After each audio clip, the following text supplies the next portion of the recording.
ಮಯೂರ ಮಯೂರ, ಮಿಂಚುಳ್ಳಿ ಮಿಂಚುಳ್ಳಿ, ರಾಜದಂಡೆ ರಾಜದಂಡೆ.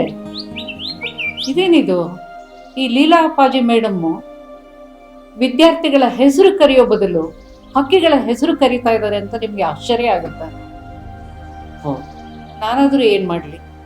35 ವರ್ಷಗಳ ಕಾಲ ಕನ್ನಡ ಉಪನ್ಯಾಸಕಿಯಾಗಿ, ಅದರಲ್ಲಿ 8 ವರ್ಷಗಳ ಕಾಲ ಪ್ರಾಂಶುಪಾಲೆಯಾಗಿ ಕೆಲಸ ಮಾಡಿದಂಥ ನನಗೆ ವಿದ್ಯಾರ್ಥಿಗಳ ಒಡನಾಟ ತಪ್ಪಿದ ಮೇಲೆ ಹೊಸ ಒಂದು ಅನುಬಂಧ ಹಕ್ಕಿಗಳ ಜೊತೆಯಲ್ಲಿ ಬೆಳೆಯಿತು.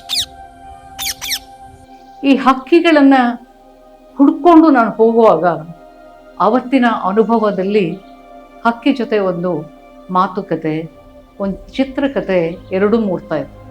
ಫೋಟೋ ಮೂಲಕ ಚಿತ್ರಕಥೆ ಮೂಡಿದರೆ ಹಕ್ಕಿಯ ಜೊತೆ ನನ್ನ ಸಂವಹನ ಮಾತುಕತೆ ಆಗ್ತಾ ಇತ್ತು. ಬರಿದೇ ಫೋಟೋ ತೆಗೆಯೋ ಬದಲು ಅವುಗಳ ಜೊತೆ ಒಂದು ಮಾತುಕತೆ ಆಡಿದರೆ ಹೇಗಿರುತ್ತೆ ಅನ್ನುವಂಥದ್ದೊಂದು ಕಲ್ಪನೆಯೇ ಹಕ್ಕಿಗಳ ಜೊತೆಯಲ್ಲಿ, ವಿದ್ಯಾರ್ಥಿಗಳ ಜೊತೆಯಲ್ಲಿ ನನಗಿದ್ದಂಥ ಒಂದು ಆಪ್ತತ್ವವನ್ನು, ಆತ್ಮೀಯತೆಯನ್ನು ಹಕ್ಕಿಗಳ ಜೊತೆಯಲ್ಲೂ ಬೆಳೆಸ್ತು. ಹಾಗಾಗಿ ಹಕ್ಕಿಗಳೇ ನನ್ನ ವಿದ್ಯಾರ್ಥಿಗಳು, ಹಕ್ಕಿಗಳೇ ನನ್ನ ಮಕ್ಕಳು. ಆ ಮಕ್ಕಳ ಜೊತೆಯಲ್ಲಿ ಮಾತುಕತೆ ಆಡಿದ್ದೀನಿ. ಆ ಆಡಿದ್ದನ್ನು ಪುಸ್ತಕ ರೂಪದಲ್ಲಿ ತರಬೇಕು ಅನ್ನುವಂಥ ಆಸೆ ನನ್ನನ್ನು ವೀರಲೋಕದವರೆಗೆ ಎಳೆದು ಬಂದಿದೆ.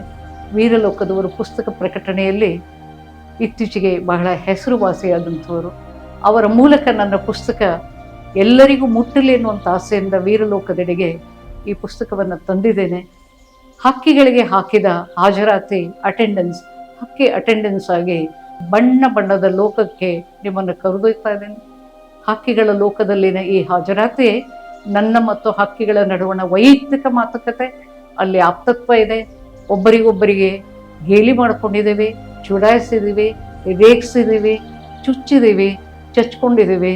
ಇವೆಲ್ಲ ಮಾತುಕತೆಗಳನ್ನು ನೀವು ಮುದ್ರಣದ ಮೂಲಕ ನೋಡಲೇಬೇಕಂತಂದರೆ ಹಕ್ಕಿ ಅಟೆಂಡೆನ್ಸ್ ಪುಸ್ತಕವನ್ನು ಕೈಯಲ್ಲಿಡಿದು ಓದಲೇಬೇಕಾಗತ್ತೆ.